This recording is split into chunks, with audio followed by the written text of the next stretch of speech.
So they're doing Kevin Lee versus Tony Ferguson 2, apparently, for UFC 290. I am heavily against this. This is just the opposite of a Nate Diaz versus Tony Ferguson situation where you could have sent both guys out on their shield and just had them have a retirement fun fight, which is what Nate Diaz and for Tony Ferguson was. It was just a fun, these guys are a little bit older fight. And I thought if Tony won, he could have proven himself, but I felt like he just didn't look himself. He looked slow. He looked like that Michael Chandler knockout took years off of him again. And it's just sad to see Tony walk around like this now, like be a shell of what used to be, And it wasn't just the action that made me such a fan of the guy. It was the fact that this man has put it all on the line for everybody but himself. He always looked after the fans before him, and look what it cost him in his career, man. And now they're going to feed him to Kevin Lee, and Kevin Lee is going to go out there, and knowing him, he's going to capitalize on this, show no mercy, knock him out, cause more damage, and then he's going to tell himself that if it wasn't for that staph infection in the last fight, he would have won. I think just Tony was a different fighter at the moment, and everyone's going to not like Kevin Lee still, and everyone's going to, look at Tony like a sacrifice. Unless Tony could win, who knows? I think Tony could win this. Maybe. But I also thought he could win the Nate Diaz fight. And I get it. Nate Diaz has been fighting tough dudes in the division.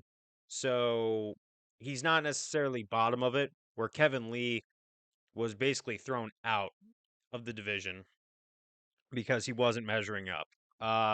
Nate Diaz even had some moments in a lot of those different fights, so it's probably a little different, but Diaz was just also not really dialed in. He just was there for the paycheck. He wanted to write out his contract. He wasn't there fighting really for his career. He just wanted to go out on a win and leave, right? Then you have Tony Ferguson, who is telling himself that he's still in the game when I just don't think he is. That Gaethje fight and that Chandler knockout, I think that spelled the end for him.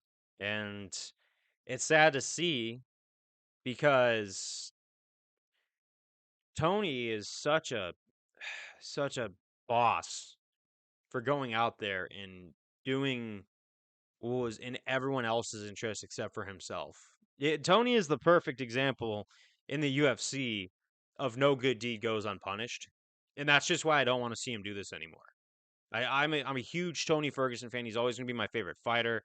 But when you are the yes man of the division and you just say, okay, what's the runner up? Eventually you run into a Gaethje and just, we know the rest of the story. We know how it all went.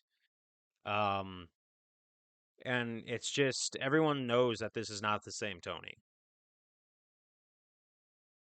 And Tony, if you're watching this, man, I just say like for yourself, your family, and all the fans, we love you, and we're always gonna have your back, just like you always had ours, right?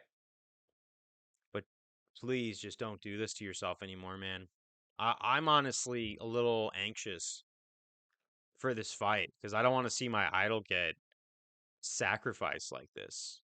Not really my idol, but like my hero, dude. You had such a don't care what anyone else thinks personality in a time when I needed it, and it was inspiring to see that.